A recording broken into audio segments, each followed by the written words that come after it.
Supreme court की वकील फराह फैज ने मोहम्मद साहब के नाम पर हंगामा करने वालों पर हमला बोला है। उन्होंने कहा, आई लव मोहम्मद का नारा लगाना चीप पब्लिसिटी है। उनसे मोहब्बत जताने का तरीका ये नहीं हो सकता। उन्होंने जो राह दिखाई उसी पर चलिए। उनके जीवन का मतलब इंसानियत और राष्ट्र प्रेम था। जो लोग आई लव मोहम्मद के नारे लगा रहे हैं उन्हें पहले मदीना चार्टर पढ़ना चाहिए। ऐसे लोगों पर मुकदमे दर्ज होने चाहिए। आजम खान की पत्नी फातिमा और बेटे अब्दुल्ला की याचिका पर सुप्रीम कोर्ट ने योगी सरकार को नोटिस जारी कर जवाब मांगा है।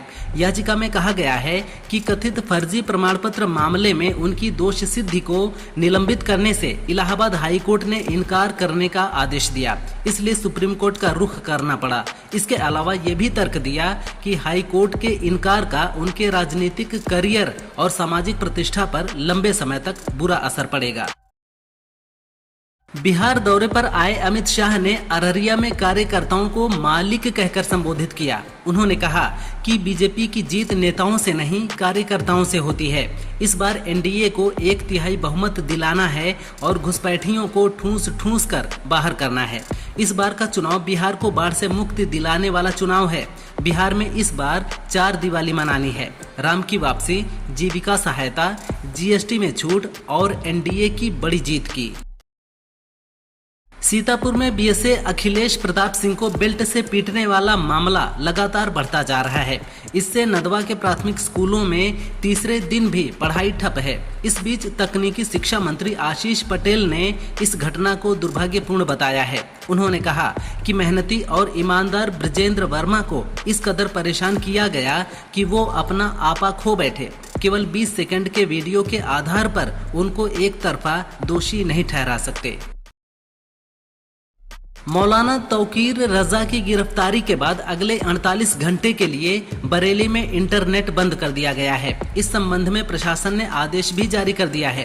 कानपुर में 5 सितंबर को हुए आई लव मोहम्मद पोस्टर पर विवाद के बाद ये मामला देश भर में फैल गया। शुक्रवार को जुमे की नमाज के बाद मौलाना तौकीर रजा के कहने पर मुस्लिम युवकों ने सड़क पर बवाल काटा।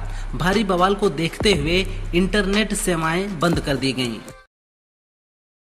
लेह में 24 सितंबर को हुई हिंसा में पुलिस ने बड़ा खुलासा किया है। डीजीपी एसडी सिंह जमवाल ने दावा किया कि सोनम वांगचुक के पाकिस्तान से संबंध हैं और उनकी पड़ोसी देशों की यात्राओं को लेकर चिंता जताई। पुलिस ने एक पाकिस्तानी एजेंट को गिरफ्तार किया है जो कथित तौर पर वांगचुक के संपर्क में था। एजेंट यहां से जानकारी इकट्ठा कर पाकिस्तान भेज रहा था। मामले की जाँच की जा रही है। बिहार के अररिया में केंद्रीय गृह मंत्री अमित शाह ने विपक्ष पर जोरदार हमला बोला। उन्होंने कहा कि लालू यादव और उनकी पार्टी ने बिहार को लूटा, कई घोटाले किए। वहीं कांग्रेस ने देश को लूटा है। पिछले 11 सालों में मोदी सरकार है जिस पर एक पैसे के भ्रष्टाचार का आरोप नहीं लगा है।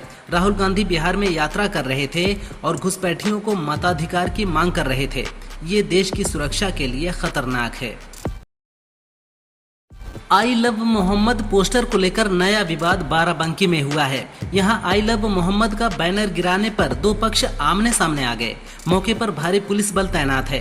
पूरा माहौल तनावपूर्ण हो गया है। पोस्टर को गिराने का मामला मस्जिद में लगे सीसीटीवी में कैद हो गया था। दावा किया जा रहा है कि स्थानीय चौकीदार धन्नी ने डंडे से रस्सी तोड़कर बैनर को नीचे गिरा दिया। पुलिस मामले की कार्रवाई कर रही है। श्रावस्ती में सीएम योगी ने कहा कि प्रदेश में अराजकता स्वीकार्य नहीं है। हम सबको सम्मान देंगे, सबको सुरक्षा देंगे, लेकिन अगर किसी ने सुरक्षा के साथ खिलवाड़ करने का दुस्साहस किया, निर्दोष नागरिकों पर हमला किया, तो उसकी कई पीढ़ियों के सामने ऐसी कार्रवाई की जाएगी कि उनके लिए एक नजीर बन जाएगा। पर्व व त्योहारों के समय माहौल खराब करना स्वीकार्य नहीं है।